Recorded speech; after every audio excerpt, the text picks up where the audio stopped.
മരത്താക്കര മുതൽ Paliyekkara toll Plaza വരെ ദേശീയപാതയോരത്ത് വിവിധയിടങ്ങളിൽ ശുചിമുറി മാലിന്യങ്ങൾ തള്ളുന്നത് പതിവാകുന്നു. ദുർഗന്ധത്താൽ വലഞ്ഞ പ്രദേശവാസികൾ. മണലി പുഴയടക്കം ജലസ്രോതസ്സുകൾ മലിനമാകുന്നതായി പരാതി.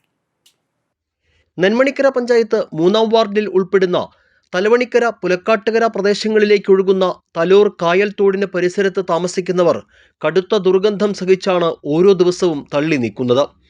ദുർഗന്ധം മൂലം ഇതുവഴി മൂക്ക് പൊത്താതെ നടക്കാനാവാത്ത സ്ഥിതിയാണ്. ദേശീയപാതയിൽ തള്ളുന്ന സെപ്റ്റിക് മാലിന്യം ഉൾപ്പെടെ ഈ തോടിലൂടെയാണ് ഒഴുകിയെത്തുന്നത്. രാത്രി ടാങ്കർ ലോറിയിൽ എത്തിച്ചാണ് മാലിന്യം തള്ളുന്നത്.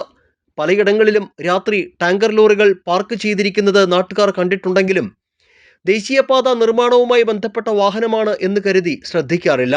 ഞാനിവിടെ ഒരു 5-8 വർഷമായിട്ട് ഇവിടെ സ്ഥിരമായിട്ട് വണ്ടി ഇടുന്നതാണ്. ഇവിടെ ഈ സമയമാകുമ്പോൾ ഇങ്ങനെ മഴക്കാലത്ത് വെള്ളം ഇങ്ങനെ ഒലിച്ചു തുടങ്ങുമ്പോൾ ഇവിടെ ഇരിക്കാൻ പറ്റില്ല. ഈ പരിസരത്തോടെ പോകാൻ പറ്റിയ ആൾക്കാർക്ക് നമ്മളിവിടെ വണ്ടി ഇട്ട് കിടക്കുമ്പോൾ ആൾക്കാർ വിചാരിക്കും ഇതെങ്ങനെ ഇവിടെ കിടക്കുന്നു വിചാരിക്കും.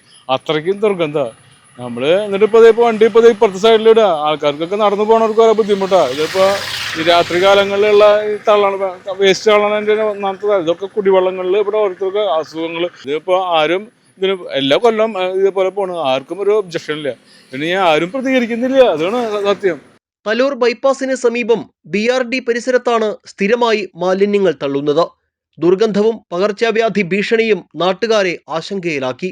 തോടിനോട് ചേർന്നുള്ള പ്രദേശത്ത് ദിനംപ്രതി നൂറുകണക്കിന് വിശ്വാസികളെത്തുന്ന ജെറുസലം ധ്യാനകേന്ദ്രത്തിനും പരിസരത്തെ ജനവാസ മേഖലയ്ക്കും കടുത്ത ദുർഗന്ധം ദുരിതമായി മാറിക്കഴിഞ്ഞു. മഴയിൽ മാലിന്യം ഒഴുകി റോഡിലും എത്തുന്നുണ്ട്. ഇത് വാഹനയാത്രക്കാർക്കും ദുരിതമായിരിക്കുകയാണ്. ഞങ്ങൾ ഈ തലോർ ബൈപ്പാസിൻ്റെ അടുത്തോട്ട് ഒഴുകുന്ന കനാലിൻ്റെ അടുത്ത് താമസിക്കുന്ന പ്രദേശവാസികളാണ്.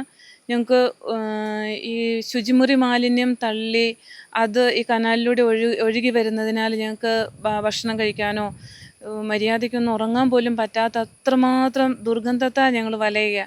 കഴിഞ്ഞ വർഷം ഇതേ സമയത്ത് കളക്ടർക്ക് രാമചന്ദ്രൻ സാറിന് പഞ്ചായത്തിൽ ഞങ്ങൾ പരാതി കൊടുത്തിരുന്നു. യാതൊരു നടപടിയും ഉണ്ടായില്ല.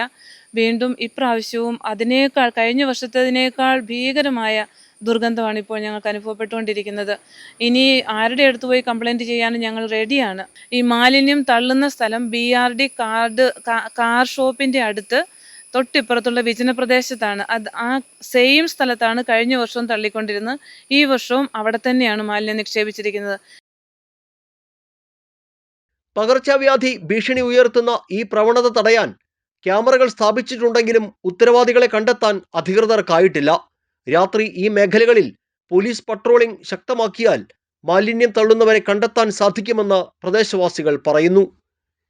ഇവിടെ 2 വർഷം ഇപ്പോൾ എല്ലാ വർഷവും ഈ സമയമാകുമ്പോൾ ഭയങ്കര മണ, ഇരിക്കാൻ പറ്റില്ല ഇവിടെ. എന്നിട്ട് ഞങ്ങൾ എല്ലാവരുടെ കംപ്ലൈൻറ്റ് പറഞ്ഞിട്ടുണ്ട്. ആരും ഈ ഭാഗത്തേക്ക് ഒന്നിനും, എല്ലാവരും പറയും പുല്ല് ചെയ്യണ മണാണെന്ന്. പക്ഷെ പുല്ല് ചെയ്യണ മണാണെങ്കിൽ ഇങ്ങനെയൊന്നും ഉണ്ടാവില്ലല്ലോ. അതിൻ്റെ കെമിക്കലൊക്കെ കണ്ടറിയാം. വേസ്റ്റാണ് ശരിക്ക്. മാലിന്യം അങ്ങനെ ഇട്ടിട്ട് തന്നെ വരുന്ന മണം തന്നെയാണ്. നമുക്ക് കംപ്ലൈൻറ്റ് പറയാൻ ഒരു സ്ഥലമില്ലേ. കഴിഞ്ഞ വർഷം സിസ്റ്റർ എല്ലായിടത്തും പോയി കംപ്ലൈൻറ്റ് എഴുതി കൊടുത്തതാണ്. പക്ഷെ ഒരു കാര്യം ഉണ്ടായില്ല ഞങ്ങളുടെ ഭാഗത്തേക്ക്. ഇവിടെ നിന്ന് ഇരിക്കാൻ പറ്റില്ല. ഇനി ഈ വെള്ളം കഴിയണത് വരെയും ഇങ്ങനെ തന്നെ വേണം. തലവണിക്കര കിളവി ചാലിക്കോട് വരുന്നിട്ട് മാലിന്യം കലർന്ന്, അതായത് ഹൈവേയിൽ മേരിപ്പാലം എന്ന് പറയും, അവിടെ നിന്ന് കൊണ്ടിട്ട് ഈ മാലിന്യം തള്ളുന്നത്. അത് ഈ പാടത്തക്കോടിയും തോടിക്കോടിയും ഞങ്ങൾക്ക് വരുന്നത്.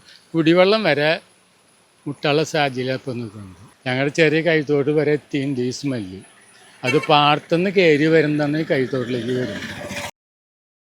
നേരത്തെ ശാസ്ത്ര സാഹിത്യ പരിഷത്ത് പ്രവർത്തകർ മണലിപ്പുഴ പഠനത്തിന്റെ ഭാഗമായി നടത്തിയ അന്വേഷണത്തിൽ തലൂർ കായൽ പ്രദേശത്ത് നിന്ന് അറക്കപ്പാടത്തിലൂടെ മലിനജലം കാച്ചക്കടവിൽ എത്തുന്നതായി കണ്ടെത്തിയിരുന്നു.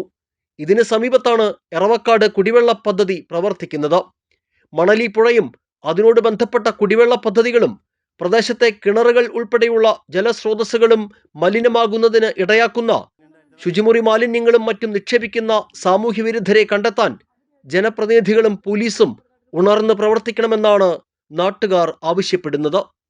എറവക്കാട് കുടിവെള്ള പദ്ധതിക്ക് സമീപം മണലിപ്പുഴയിലെ കാച്ചക്കടവിൽ ഇത്തവണയും ദുർഗന്ധത്തോടുകൂടിയ കറുത്ത മലിനജലം ഒഴുകിയെത്തുന്നത് പരിസരവാസികൾക്ക് ഭീഷണിയായി മാറുകയാണ്. ദേശീയപാതയിൽ തലൂർ കായലിലേക്ക് ശൗചാലയ മാലിന്യങ്ങളും ഒപ്പം തന്നെ ആശുപത്രി മാലിന്യങ്ങളും തള്ളുന്നതാണ് ഇത്തരത്തിൽ ജലം മലിനമാകാൻ കാരണമാകുന്നതായി നാട്ടുകാർ ചൂണ്ടിക്കാട്ടുന്നത്. ഒരിടവേളയ്ക്ക് ശേഷം വീണ്ടും ദേശീയപാതയിൽ സെപ്റ്റിക് മാലിന്യങ്ങളടക്കം തള്ളുന്നത് തുടരുന്ന സാഹചര്യത്തിൽ പോലീസ് പട്രോളിംഗ് ശക്തമാക്കണമെന്നാണ് പരിസരവാസികളും നാട്ടുകാരും ഒന്നടങ്കം ആവശ്യപ്പെടുന്നത്. ക്യാമറമാൻ നന്ദുവിനൊപ്പം ആൻഡോ കല്ലേരി, NCTV ന്യൂസ്, പുതുക്കാട്.